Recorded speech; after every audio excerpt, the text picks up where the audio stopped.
All right, my friends, we're here. It is 2025. We are on a mission. We're on a mission to get our PMPs in 2025. And I really appreciate you showing up. But I want to keep you grounded and centered. Having done this for going to 20 years now, this is going to be my 20th year of helping people on this exam. There are certain things that I need you to know. And one of the things I need you to know is that page we call page 25, right? I want to show you how I approach this page. First of all, at the top, you've got the process groups. I prefer eating mangoes chilled, initiating, planning, executing, monitoring, and controlling, and then closing. So my recommendation is that you daily do this. Livy was very correct when he said this requires repetition. If you are not repeating this on the regular, you're going to get there and then you're going to forget it. Now, while the exam is not rote memorization, a lot of the lingo, you have to know the lingo. And then you have to know where you are. One of my students, former military, he said, "Yeah, Phil, this reminds me of how they would drop us on top of a land that we've never been to, and then just by using the coordinates, you have to figure out where you are in the process." And I'm like, what a brilliant example. Yes, that's exactly how it is. The PMI, they're going to give you questions, and then you got to know, am I initiating or planning? Am I in executing? Am I in monitoring and controlling? Or am I in closing? When you understand where you are, it makes the question so simple that you get to the point you're not even thinking about it anymore. You know, oh, that's in planning. Reporting is not something I would do here. Oh, that's in executing. Developing a charter is the last thing I would do in executing. And you're able to see through the smoke and mirrors because PMI, their questions are really tricky in some instances. And if you've not done your homework with these 49 processes, then you are at a disadvantage. So what I need you to do on the regular, daily, if possible, is always go back to the drawing board and see if you remember the chipmunk mnemonic. I, integration, saw six chipmunks. Remember? I saw six, schedule, cost, quality,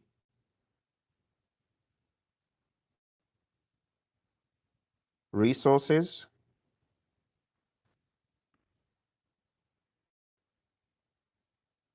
I'm going to move these around just so that I can have more space for all the 10.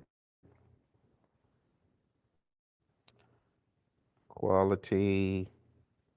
Come on, quality. Quality's being naughty. Okay, you got to put it here. Quality, resources, and honestly, take a pen and paper, follow along because I'm doing it slow and steady, but I'm going to be explaining everything because whenever I speak to people that take the exam, it always boils down to this, folks. It always boils down to, yeah, there's agile on the exam, but if you don't know your 49 processes, you could be hosed. And I keep getting that all the time. People keep telling me the 49 processes, they haven't gone away. PMI, they came out with the seventh edition, yes, but the 49 processes, it still takes the cake. So communications, risk, risk is big, procurements, and lastly, stakeholder. All right. You gotta know your 10 knowledge areas. 10 knowledge areas needs to be like breathing. It needs to just be second nature. This is what we do as PMPs, right? We are just supposed to have this hardwired. And honestly, I can tell you 20 years later, whenever I go to companies to train, whether I'm in front of the FBI or in front of NASA, makes no difference. These people, They get this stuff because it's what project managers do. And you know this because you're a project manager as well. So it's very helpful when you can define what you're doing. Okay. So the 5 process groups, the 10 knowledge areas, and now we're going into the process. But I want to show you how I have mastered the 49 processes using some intentional deliberateness and repetition. Okay, when it comes to the aspect of initiating, the first thing you do is develop the project charter. That has got to be hardwired into you, right? Develop the project charter. This is just the ABCs, right? And then the next thing you do in initiating is you identify your stakeholders. Identify stakeholders, right? It's that simple.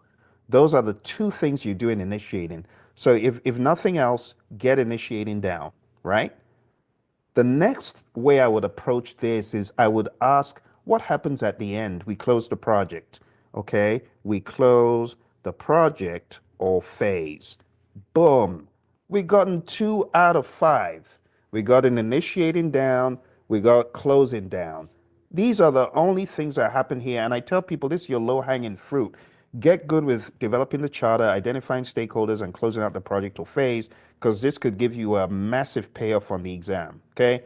The next thing that you need to master is in planning. There's a lot of repetition in planning, and I'm going to show you what that looks like. So, in planning, one of the things that you see repeated a lot is the word plan. Watch this, plan X management. I'm going to make this a little bit smaller just so that it fits. And I'm going to show you how to use this Plan X management concept. Plan X management, Plan X management, Plan X management.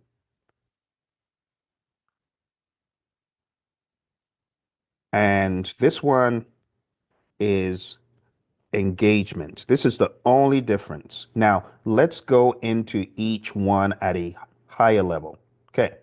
So, with this one, develop project charter for initiating, we got to remember that we also have something similar in planning. It's called develop project management plan. You know this. This is where we assemble all the plans.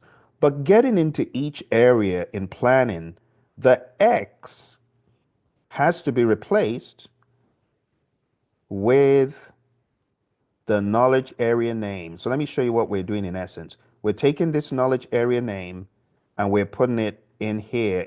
So instead of X management, we're just going to take the knowledge area name like scope, and we're going to say plan scope management, plan schedule management, right? We're going to take the knowledge area name and it's going to become the X factor. So the way to remember this, my friends, replace X with the knowledge area name.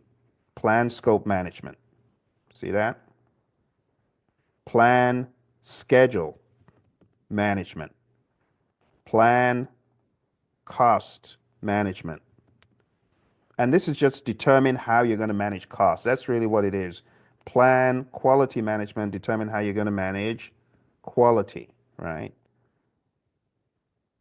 It's that simple. Plan resource management. Plan communications management. See?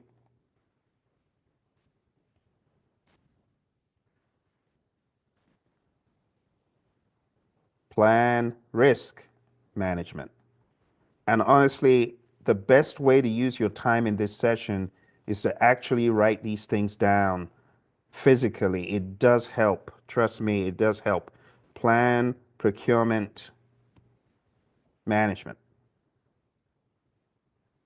And lastly, plan, the X is stakeholder, plan stakeholder engagement. These are the high level names that come in every knowledge areas: schedule, costs, quality, resources, communications, risk, procurement, and stakeholder. Okay. When you understand that there's a kind of framework that just repeats Planx management, it becomes easy to say, okay, I got to plan schedule management. What am I doing? Planning how to manage the schedule. I am not building the schedule yet. I'm just planning how I'm going to manage the schedule. Or I'm just planning how to manage costs. That needs to be the mindedness in all of this. Okay. The next part that you can get a huge bump of productivity on is when you take this same concept and move it to executing. So in executing, you know the word that appears the most in executing? It's the word manage.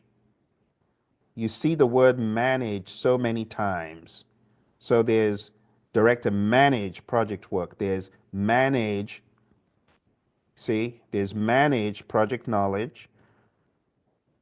There is nothing for scope, schedule, and costs. There is a process with manage in resources. There is a process with manage in communications, and there is one in stakeholder. This is how you can kind of sketch out the framework without going into every single one of the 49, but you want to build a firm idea of the framework, and then filling in the blanks, the little gaps, is going to be easy. All right. So the first one here is direct and manage project work. That happens in integration. Then there's manage project knowledge. That is where you do your lessons learned and you collate all the information and so on and so forth. Okay. Then we have in resource management, there's something called manage team. This is where you are giving the team feedback and making sure everyone is aligned. In communications, there's manage communications, right? And then in stakeholder, there's manage stakeholder engagement. You see how I'm putting this together, my friends? I didn't get bogged down by all the other bits and pieces in planning. I know there's more in planning. There's 25 of them, 24 of them, but I'm not going to get bogged down with that. I just want the framework where there's commonalities first. Okay? The next thing we're going to do is sketch out the commonalities in monitoring and controlling. So in monitoring and controlling, guess the words. There is monitor and control project work. So the word control, you're going to find that word quite a lot in the monitoring and controlling aspect. See, you're going to find the word control over here. You're going to find the word control over here because it's control scope, there's control schedule, there's control cost, there's control quality. See that?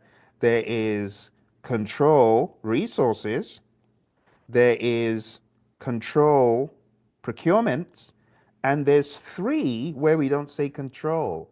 We use the word monitor because there are humans involved in communication. We don't want to say we are controlling people's communication. So we use a softer word monitor.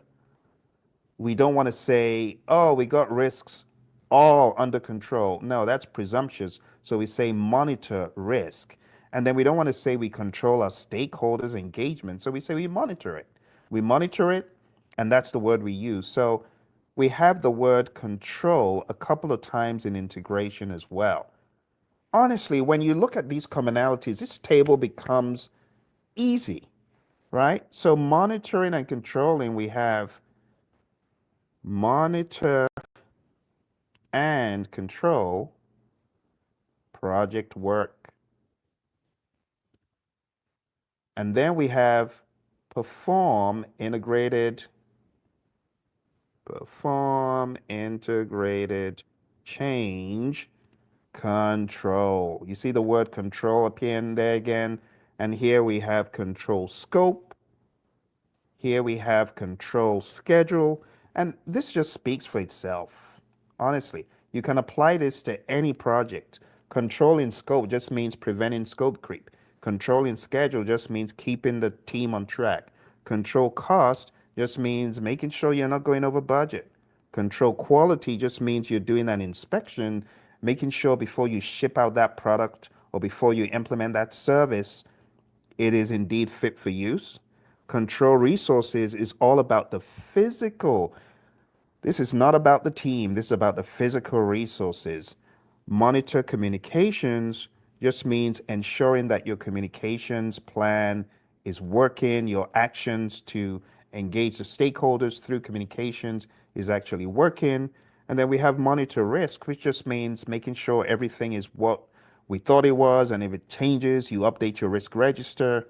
Control procurements is ensuring that your contracts with these vendors are indeed going according to plan. You're getting what you paid for at the right time. And then monitor stakeholder engagement. Just making sure that your stakeholders are engaged. Boom! Count them. 1, 2, this is about 12, 13, 14, 15, 16, 17, 18, 19, 20, 21, 22, 23, 24, 25, 26, 27, 20, 29. Come on now. 29 out of 40, 49 are just rote. They're rote. They're things that you can just say plan X management, control X, right? I didn't really spell it out. This is really more of a control X or monitor X, right? Control X or monitor X. That's the mindset. So when you understand the key words in each aspect like this, so for executing, the word is manage, right? M for manage. For monitoring and controlling, the word is control or monitor. For planning, the word is plan, X management, plan. And then all you do is fill in the gaps. But instead of approaching the table just trying to aggressively cram everything from scratch, it might help you to understand plan X management, control X, and manage X, wherever you find the word manage. Now, how do we fill in the rest of these things? Okay, let's go over them one by one. We'll do them by knowledge area this time to fill in what is missing. Okay, so how do you fill in integration? Well, for integration, you got to ask the question, what is missing here?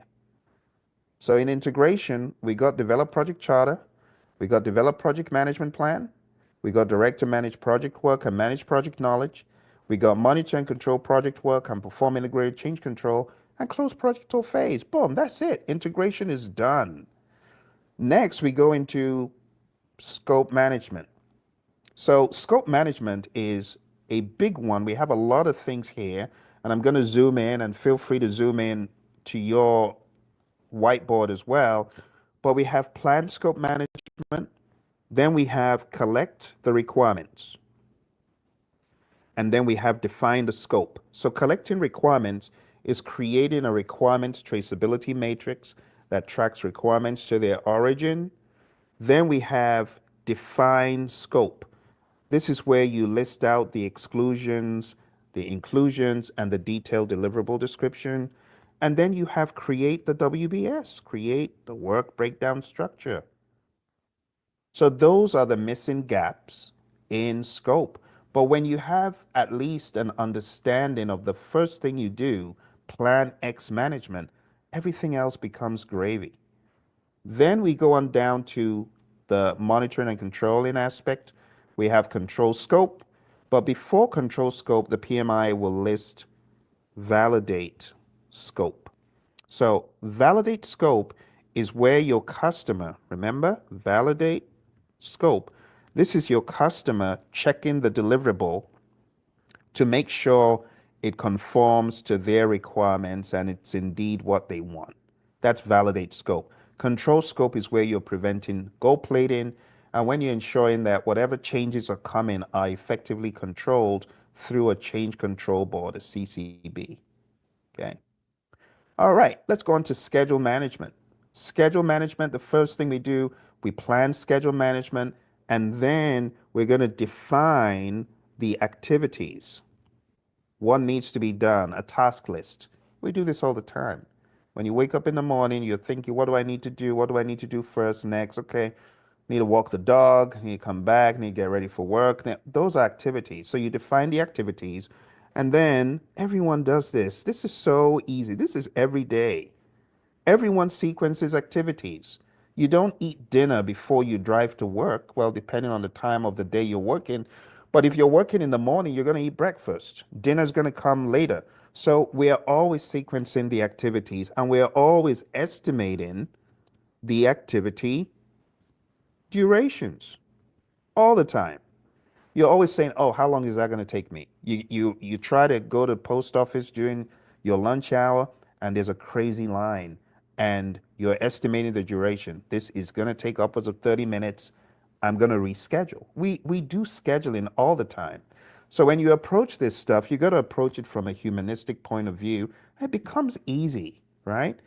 After you've done all this, you really have developed a schedule. Do you know that?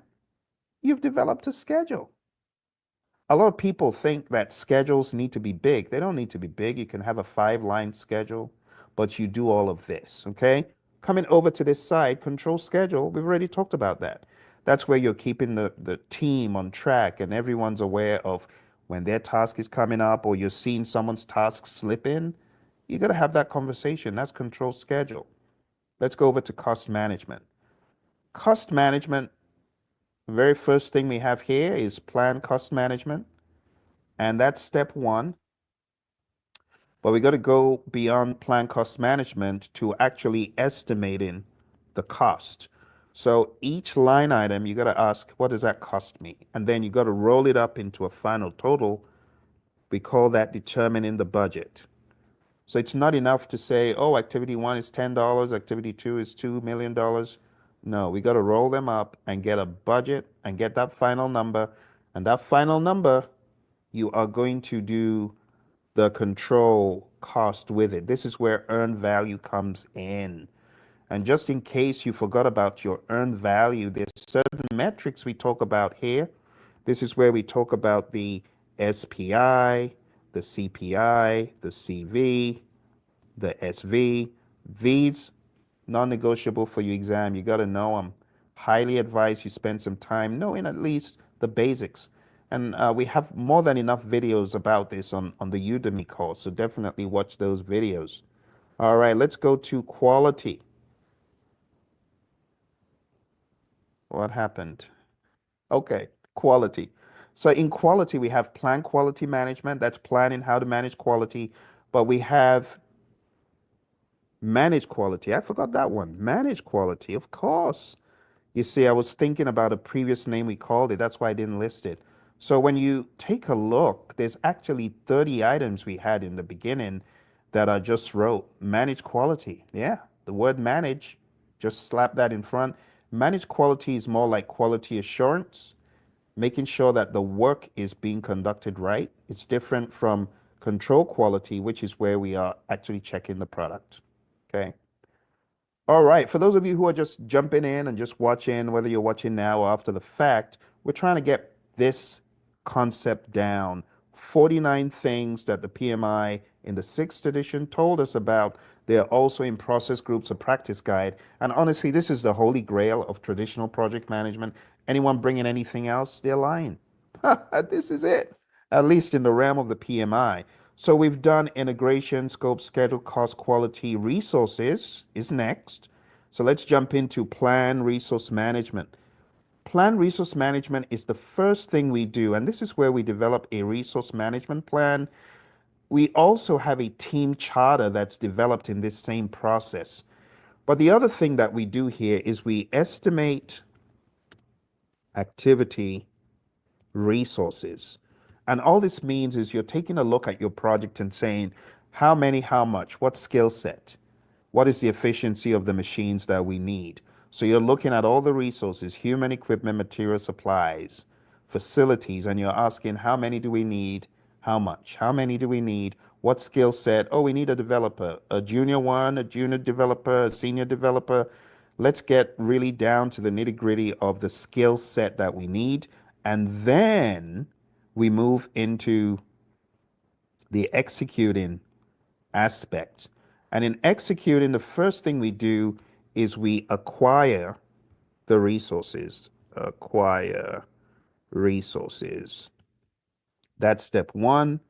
And step two, after you've acquired your resources, is to train them up, develop them, coach them, mentor them, send them for training as needed. And we call this develop team. So note that acquire resources refers to all manner of resources, human equipment, material supplies. Develop team is for the humans. Manage team is for the humans, right? We give the humans feedback. This is what I've observed. This is what we've observed. The team is performing well, or the team is not performing well. And as a result of the feedback you give in managed team, the team knows how to up their game. Or you could say, Phil, we sent you for anger management training. You've still been showing hostility to your fellow team members. You need to go back for training. So this is where you give feedback and then you determine the next course of action to help the team grow and develop and perform. And then control resources. This is very important. This is, I got to spell it out, not for human. We don't control people. So the PMI, they really want you to know this is about the physical resources. This is about the backhoe. This is about the server. This is about the cabling. This is not about the humans. We don't control people. At least we shouldn't. Some people do. All right. Now we're going over to communications. Communications is very straightforward. We've already got it down pat. You plan what you're going to communicate. Then you communicate. We call that managed communications. And then you monitor the communications, right? You ensure that the communication plan is working. Are people getting what they need as far as communications? Yes. Good. Keep doing what you're doing. Or if they're not getting what they need, do something different. Let's move on to the next one. So, taking a view of everything we've done so far, we don't have much left. We got just risk, one in procurement, and we're done. It's that simple. So let's go into risk management. So risk usually throws people off. There's a difference between planning the tools to use for your risk management versus actually using the tools.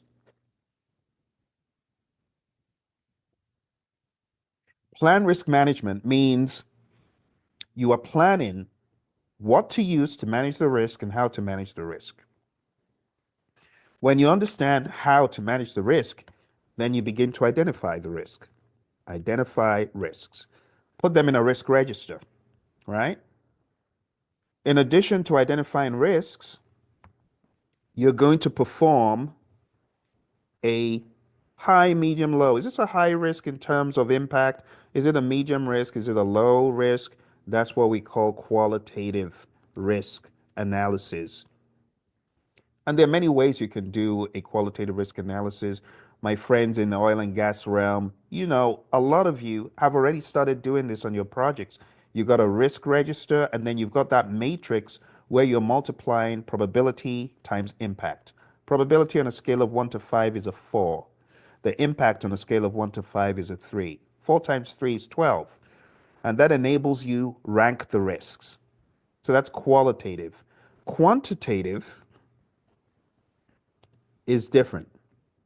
Quantitative is more about the dollars or the specific resource hours that you're going to have to pay if that risk should occur. So we do a perform quantitative risk analysis and say, oh, wow, if that happens, that's going to cost us an additional 10,000 man hours.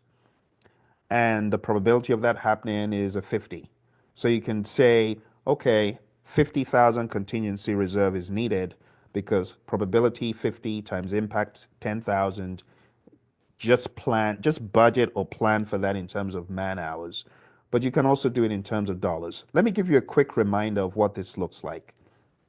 So We say for qualitative, it's probability rating times impact rating.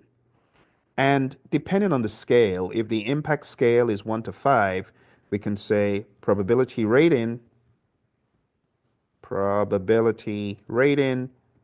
we can say, okay, it's a 4, impact rating is a 3. And mind you, all of these are very well defined in project management. The probability rating and the impact rating in terms of severity, all of that should be defined for you. So someone in on your team should know, oh, we make it a 4 if it's a high probability, like we're 80% sure. The impacts, we make it a 3 if it's going to change our schedule by 25 or 30%. We make it a 3 in terms of impact if it's going to impact our cost. And you're very specific. And at the end of the day, we call this a risk score. And your risk score is going to be a 4 times 3, right? That's qualitative. And qualitative is all about the risk score. Qualitative risk score. Qualitative risk analysis is all about the risk score, and this is a 12. So you do this for all your risks, and you use this to rank the risks. That's qualitative. So that's just one of the very many things you do in risk. But you can also have the quantitative approach. Quantitative, what do? We use EMV, expected monetary value. And EMV is probability times impact, right? But it's probability in dollars times impact.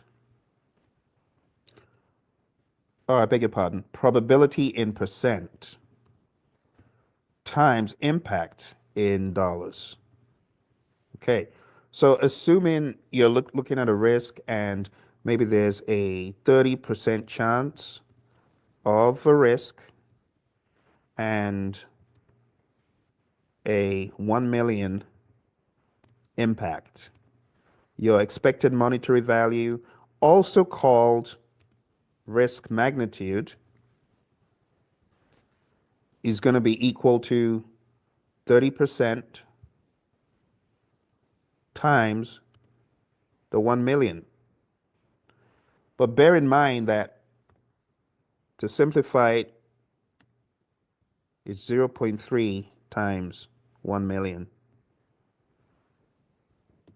And that's going to be equal to 300,000.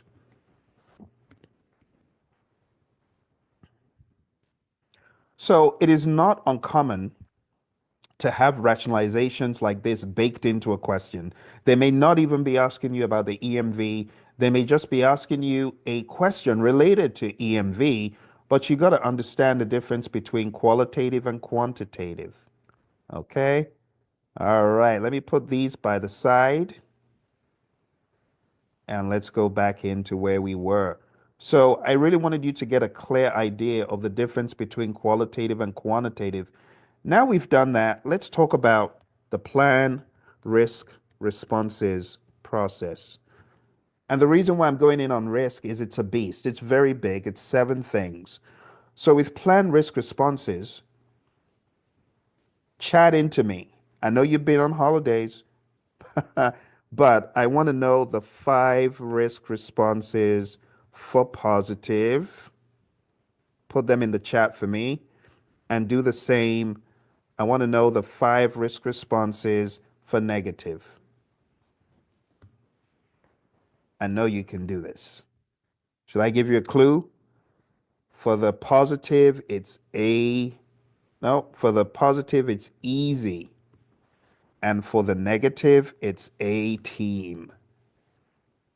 There you go. Mark remembers it's a team for the negative. All right. So what are the 5 for the positive? Who could tell me? Help me, someone.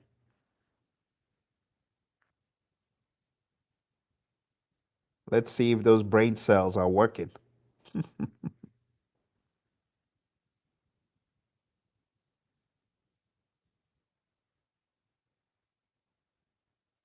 Okay.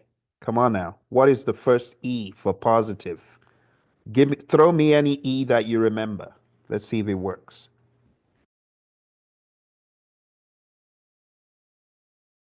Thank you, Thelma. That is very correct. Escalate. Escalate is a good one for positive. Yeah. We found an opportunity, boss. We don't know what to do with it. It's beyond my pay grade. Help me. That's what you're doing there. That's escalate. Thank you. Then we have accept. Very good. Okay. Escalate, accept. Uh-huh. What is the S? Come on now. You know what that is. That's an easy one. S is easy. If you're not a greedy person, you do that one all day long. What happens when your hungry sibling asks you for food? Yes, thank you, Thelma. You share, you share the food. Maybe. Depends, but yeah, share. And what are the last two E's? Come on now. There's a couple of E's. Come on now. What is the most aggressive of the E's? Where you ensure you aren't taking no prisoners, we're winning this contract. There's no way we're losing. This opportunity, we are going to, what is the E? Okay, I'll help you out. Exploit. Exploit. When you exploit an opportunity, you are 100% in it to win it. You're doing everything possible to ensure that that positive risk does happen 100%. No ifs, ands, or buts about it. And then we have another E, which is a milder version, enhance. So you wouldn't eliminate a positive risk, you would exploit it. You want it to happen. So the mindset needs to be, yeah, this is 100% going to happen. Yes. So that's for positive risk. So we've got enhance is where you increase the probability or impact of a positive risk occurring, but you're not being as aggressive as exploit. Exploit is super aggressive. You're putting your best people, all your resources that you can to ensure that that positive upside risk 100%. There is no way we're not going to win this contract. There's no way that we're not going to win this additional business. That's exploit. Enhance is, oh well, let's make some efforts to get this business, but it's not as aggressive. It's not 100% guaranteed in your mind's eye. Exploit is. So the word eliminate comes into play with the negative. So now we're going to talk about the negative risks. All right. So let's do this over here and let's talk about the negative. And I'm going to make the negative a different color for emphasis. All right. Who remembers 18? Come on now. You got to remember this. You do this every day. You're driving down the freeway, you meet a crazy in the street. What are you going to do when you meet a crazy? A, what do you do? Tell me the A word. You meet a crazy person. Thank you, Jamie. You avoid. You meet a crazy person, you avoid. And then what happens if you're working on, let's say, a home building project and there's a risk and you have a mortgage? Yeah, they want you to purchase something. Yes, insurance. And thank you, Mark. That is transfer. Yes. Insurance is a good example. Thank you. I see another one from Mark. Mark is on fire on this one. This is escalate. Yes, we also escalate negative risks. And I see another one. Thank you, Mark. There's mitigate as well, which is a reduction. Thank you, Thelma. Mitigate and accept. You got it. So let's put accept in there. Accept is doing nothing, and mitigate is a reduction of probability and or impact. Five. And guess what? On the exam, they're going to paint a picture and say, this is happening on the project. What should Jamie do? Should she avoid? Should she transfer? And some risks you can't avoid, right? Some you can mitigate. Some it would make more sense to transfer, especially if you can get insurance or performance bonds or things like that. And that, my friends, is what you do in plan risk responses. We spend a lot of time talking about just planning the responses, but I know that the PMI back in the day and even currently, they are very fond of these. So when you get your response, the next thing you do is you implement it. Implement risk responses. And implement risk responses is where you take that plan to avoid or escalate or transfer and you actually do it. I'm really impressed. You folks remembered quite a number of them. Very well done. Good job. See, you didn't forget everything. You still got a lot of it left from the holidays. Okay. The next thing that we're going to talk about is procurement because implementing risk responses is just second nature, and monitor risk is where you're checking to see has anything changed? Do we have some new risks? And you know, a lot of project managers they make this mistake. They don't monitor risk with the team. They're like, oh, let's just have the meeting and leave. No, you should talk about risk as a team and say, is there anything new? You know, one of the things I like about what they do in your firm, some of you, is you have those safety moments or what do you call them in your company where you take a moment out in the beginning, you got different names for it, but we take a time out and we talk about things we might have seen that are risky and say, hey, beware, you might want to be aware of this. Someone had a fall or equipment fell and narrowly missed someone, so beware. Toolbox talk, thank you. Things like that. That's what I'm talking about. That's really a form of monitor risk. Safety moments, thank you. Yes, exactly. That's exactly what I'm talking about. So we should be monitoring risk and updating our risk register at all times. And if the probability rating or the impact rating changes, we should be updating that at all times. Okay. And if an event occurs which we didn't see coming, we should alert people in our lessons learned. We should have like a workaround where we think on our feet and find a solution. All right, let's go to procurements in the interest of time. All right, so we plan procurement management and then we conduct is the word procurements. And conduct procurements just means we are selecting a seller or sellers, and control procurements means after we've selected the seller and awarded the contract and conduct procurements, control procurements is where we need to ensure that the contract is going according to plan. There's no deviation. If there is, we need to have a conversation. If they're going to be late, to have a conversation. And this is where we also have these, uh, what should I call them? Claims administration. If there's any claims from either party, it needs to be discussed and ironed out. Last one, my friends, is stakeholder. We're going to identify the stakeholders. We're going to plan how to engage them. Does anybody remember any of the documents that we use to plan our stakeholder engagement? Don't tell me stakeholder engagement plan. Tell me something different. What do we use to plan our stakeholder engagement? Throw me anything you remember from stakeholder. X and Y axes. What's that? What's the stake? That racy chart. Racy chart is responsibilities, uh, responsibility, accountability. No, I'm mixing them up. What is the racy Uh, again? uh, Rich. responsibility as no. Accountability Oh, and accountability, and consulted and informed. there you go. Very good. So that is one way we can actually get more skin in the game. Thank you. The racy chart is a good one.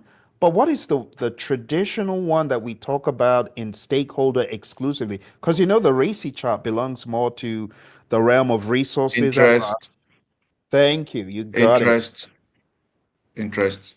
What's the first word? Who can help him? Help Mark out. What's the P word? Uh, power Thank interest you. The matrix. power interest grid, the influence impact grid. Oh, thank you, Jamie. Yeah, good stuff. Good, good. I'm trying to push it a little bit here to get you to remember. Then we have managed stakeholder engagement where you are communicating with a stakeholder, you're working with them, you're getting them engaged. And you know the signs of a disengaged stakeholder. One of the things that I was looking for in planned stakeholder engagement is the seam. Who remembers the seam? Come on now. I think Jamie remembers that one. Jamie remembers everything. Jamie, what is the seam? Do you remember the seam? Who remembers the seam? SEAM. What's that?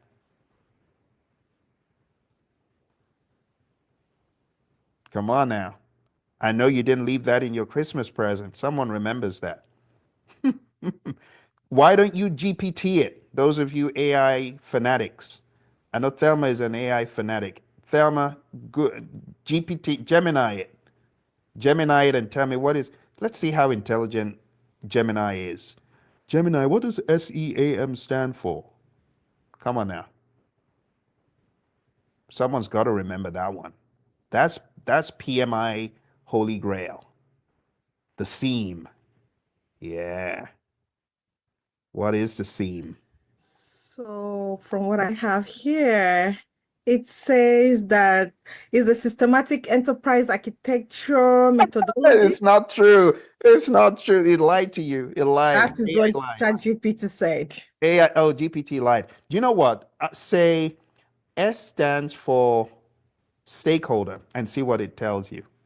S stands for stakeholder. What does C mean? Let's see how intelligent it is. Because maybe we need to fire GPT today. Hey, Sam Altman, this thing's broken. Its brain isn't working properly. Let's see if it can get back on track. I've had this conversation with GPT. It should know it. Did it give you anything good? Okay. Let's see if our brains can work better than GPT. Stakeholder. Did it tell you? What did it tell you? Unmute yourself, Thelma. Okay, now it says stakeholder expectations and alignment methodology. Wow. What a big made up story. Um, So SEAM stands for stakeholder engagement. Come on now. Who remembers? um, Stakeholder engagement, assessment. Oh yeah, the holidays done something to us. Stakeholder engagement assessment matrix. I'm just trying to push my luck here. Stakeholder engagement assessment matrix. Okay. Now, folks, I want to show you how you can use GPT since we're on that GPT discussion. I want to show you how you might be able to use GPT productively for this. Okay, you with me? Take a look. See what I'm about to do. See what I'm about to do. I'm going to take this. I'm going to do a print screen. Okay. I'm going to copy this. I'm going to put it in the chat for you folks so that you got a PNG of it. Let me send it to you. Okay. And then watch this. I'm going to go to ChatGPT. And we've actually done this exercise before. You may not remember. But I'm going to go to ChatGPT and I'm going to tell it this. Let's go to GPT over here. GPT, come on. Here we go. Okay. So look at what I'm about to do. I'm going to say, create a list of all outputs generated. Let's make this bigger so you can see it. Generated from these processes with a high level explanation like project charter,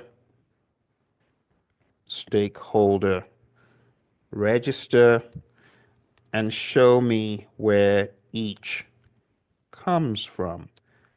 Then I paste in my picture, hit enter, and sit back and let GPT teach me. Now, you got to fact check it because sometimes it makes up stories, but for the most part, it looks like it's getting it, right? Project charter, project management plan, deliverables, right? Tangible or intangible products, work performance data. It's doing a good job. And this is one of the ways you can use ChatGPT to bring that table to life. Because that table is all well and good, but if you don't understand what you're getting from each process, you haven't finished the study session. The study session needs to end with you truly understanding what you get. Okay, put this into a docx and fact check whatever it gives you, but I'm going to download the docx and then I'm going to put it in the chat just as a reminder. I don't want you to just use mine. I want you to actually do it for yourself. So for each one of those, you can use GPT to mine deeper into each of the 49 processes. You can get some amazing insights by just on your phone. Like I've got it on my phone. Like a lot of people say, Phil, I don't have my pen book. I can't study. You don't need your pen book to study anymore. Don't be ridiculous. You got GPT, you got Gemini. GPT is more reliable because the PMI has also worked, with these people to get the PMI's own GPT version. So ChatGPT knows a lot about project management, so much about project management. So that would be my advice. Okay. I am going to go ahead and put what I've downloaded from my GPT into the chat. And this is step one towards your getting back on track. You got to get back on track by knowing the 49 processes and really absorbing them. And while agile is great and very important, we got to attack this first because this is the beast that has been hanging over our heads for a very long time. So I really need you to know your 49 processes and then we can have some higher level discussions. So between now and next week, what I'm looking for you to do is knuckle down on the 49 processes.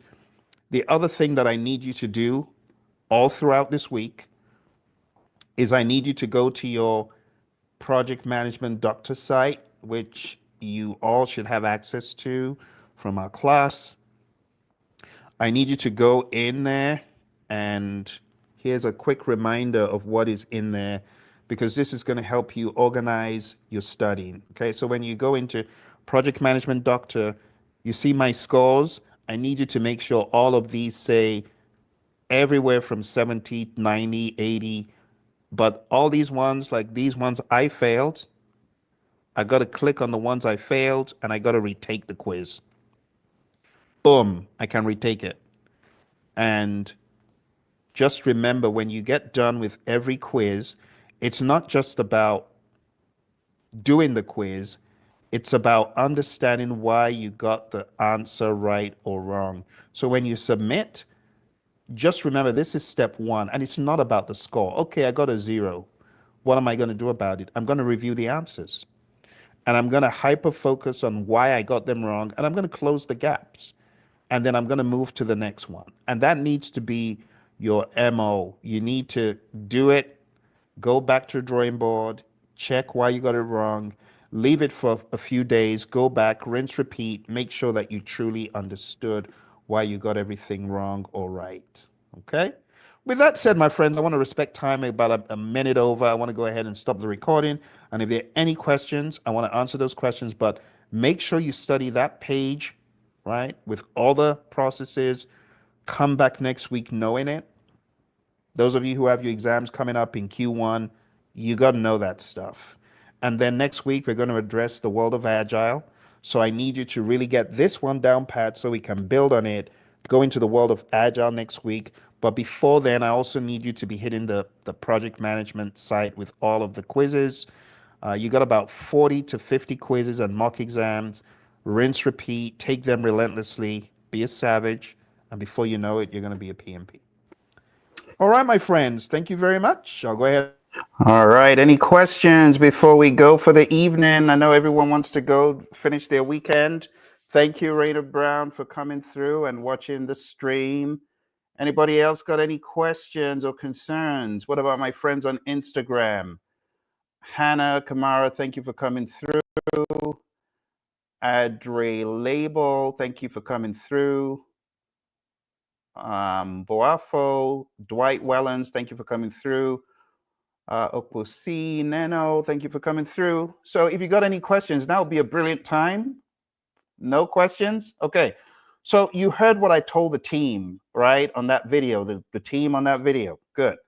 This is what I told them, and I want you to practice the same thing, because those of you getting ready for the exam in 2025, I need you to understand it is absolutely doable, and I'm going to show you how to do it one more time.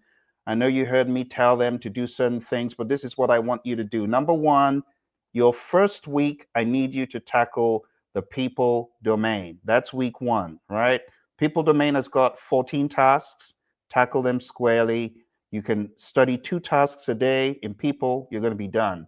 Week 2, study the process domain. There's 17 tasks. I need you to study on average 2 to 3 a day. You're going to be done week 2. And week 3, business domain, we have only 4 tasks. I need you to get those 4 tasks done in week 3. And then week 4, I need you to put everything together, take a look at a mock exam, do a reliable, dependable, realistic mock exam that will give you some agile questions, hybrid questions, and predictive questions. And when you get to that level where you are getting the recommended score, like on our mock exams, it's 70, right? If you get a 70, really, really difficult, you know that you've achieved success. And for other sites, it's different, okay? If you're studying the people domain, here's your week 1. Let me give you your week 1 in summary, okay?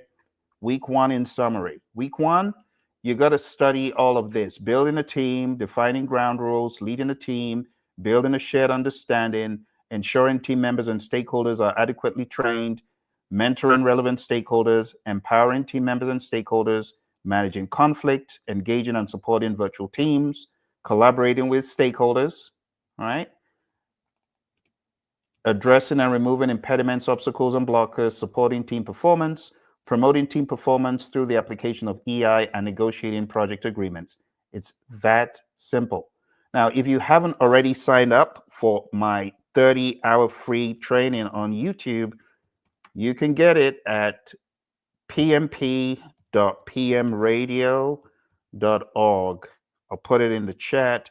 This is a free, actually, it's going on 50 hours of content. You got to go through the process and you'll come out knowing this stuff. Again, this is on YouTube. My friends on Instagram, let me put this in here for you as well. This is free, right? All the videos are already up there. We got a video for every single task, okay? And all you need to do is scroll down and look for day 1, day 2. We got day 1 to 40 on there, all right? So this is what I need you to do week 1, okay? This is people. Week 2. Week 2, I need you to amp things up, and I need you to know this table. Just like I was telling them. When I say know the table, you got to be able to explain it to your real world projects and apply it to your real world projects. And then I need you to know this table, which is in the Agile Practice Guide. I need you to understand why we say incremental is dynamic requirements. Why do we say Agile is dynamic? And why do we say incremental is one time per iteration and things like that? So if you haven't read the Agile Practice Guide, you need to. And then you need to also know your continuum of life cycles to know when to be predictive, incremental, agile, or iterative. I also need you to go through the content that I have out there on YouTube, Google PMBOK Guide Mainline. I need you to understand the flow of processes from developing the project charter to closing the project or phase. Just Google PMBOK Guide Mainline. You find the most recent one, know it. I also need you to understand how Scrum works. Download the Scrum Guide at scrumguides.org. Read the Scrum Guide. Look through the content that I gave you, pmp.pmradio.org. Make sure you truly master the aspects of Scrum. The Agile Manifesto values and principles is really going to help you. And then the concept of user stories, right? And then also make sure you master the concept of economies of scale, products, epics, features, stories, and tasks. This will help you. When you understand all of this, the process domain will make a lot more sense. So the process domain has got 17 things to do. Remember, those 17 things to do, even though they have knowledge area names, they're not knowledge areas. They can apply to the world of Agile. they can apply to the world of predictive as well. So when you're thinking about the process domain, it's important that you see agile in the picture, right? This is the world of agile. Remember this world, it exists. And also remember that the world of the, not only the manifesto principles, but also the values, this one right here, the values. You got to know your values, you got to know your principles. And then I know I'm loading a lot of stuff on you, but you also need to know this. Okay, this is going to go very quick. You can come back to the video. You got to know your integration sensibilities. What does it mean? What exactly am I getting from the processes? Where do they come into the flow?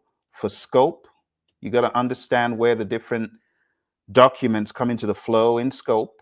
Same for schedule. You got to know where the different artifacts come in and what exactly they do for you. Same for cost, right? Same for quality. And you can come back and pause and just go over. Same for resources, 6 things here. But it's not just cramming the names of the things. You got to know what the artifacts do for you, okay? Not only is this going to help you on your PMP, it's going to help you in the real world, okay? It's going to help you add value to firms. Communications, understanding the artifacts, what do they do for you? Where do they come in? Risk is a 7-headed beast. It's huge.